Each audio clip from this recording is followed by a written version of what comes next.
Hi betting experts. On Saturday, July the 22nd, we've got a traditional ITV 7 on Saturday, the best of the action from the Summer Plate card at Market Raisin, and 4 cracking turf races from Newbury featuring the Group 3 Hackwood Stakes at 3 o'clock. We start off with our betting expert Daily Nap, sponsored by Bet365. This does go in the day's feature.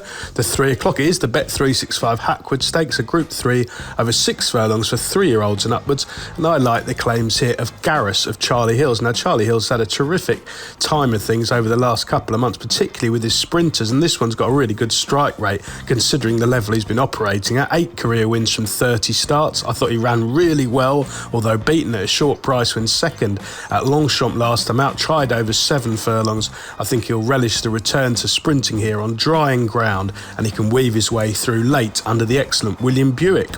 Our betting expert value angle selection runs in the 225 at Newbury, sponsored by Bet365, a handicap class 2 over an extended 2 miles for 3-year-olds and upwards, and I like Novel Legend here of James Fanshawe. Now, this progressive stayer has been improving run to run since he's been asked to tackle these extreme trips.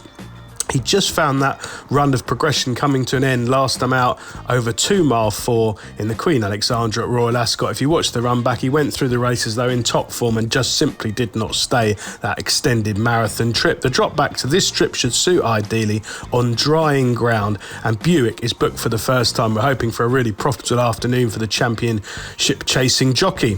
The remaining 5 races on ITV, we'll do them on time order. The 150, the Bet365 Stakes at Newbury, registered as the Steventon Stakes, a listed contest over 1 mile 2. Well, Epic Poet is a fascinating runner here on debut for Martin and Freddie Mead. Now, he was a progressive and likeable performer in France for Jean-Claude Rouget last season, and I think after 8 months off, he's liable to be primed for this valuable prize, with the booking of Oisin Murphy certainly catching the eye for these astute connections. Over to Market Raisin, a really competitive jumps card, all the form from the last few months over sticks, and this is a handicap hurdle over 2 mile 4.5 furlong. Lighthouse Mill comes from a yard I really like, David Dennis. He's had a terrific summer. He's a consistent handicapper. The key with him is improved since going front running into handicaps this summer, and that's a really good plan of attack round this sharp right-handed track on what's likely to be drying ground. Staying at Market Raisin for the 240, a handicap hurdle over an extended 2 miles. Well, Belvedere Blast has been a terrific advert for Adrian Keatley over the last few months. They have, those wins have come around the smaller tracks, but the way he's travelled through the races, he doesn't do a lot in front, which is no bad thing for his mark. He's only inching up the weights rather than getting clobbered, and the booking of Brian Hughes in these sort of races, always a big plus. He'll be looming up on the bridle of hopefully an overly strong pace up front.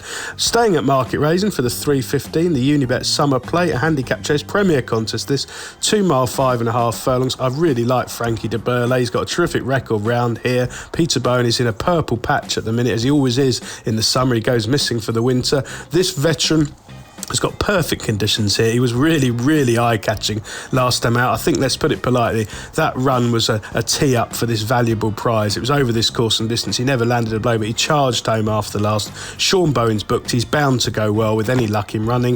And 3:35, the final race on ITV, the Weatherbys Super Sprint, a cracking contest over 5 furlongs. You do tend to get upsets in this race, and I'm hoping Beanham can do that for Rod Millman. He's around 20 to 1. He's got a terrific team of juveniles this season, and his Scopy 2 really impressed me when winning at Goodwood in May. He then disappointed on fast ground at York last time out, but if you watch that run back, he was parked widest throughout. I think you can forgive it, and back in this sort of level, I think he'll go really close with Oisin Murphy taking over in the saddle, a huge plus. Best of luck with all 7 ITV races on Saturday, betting experts.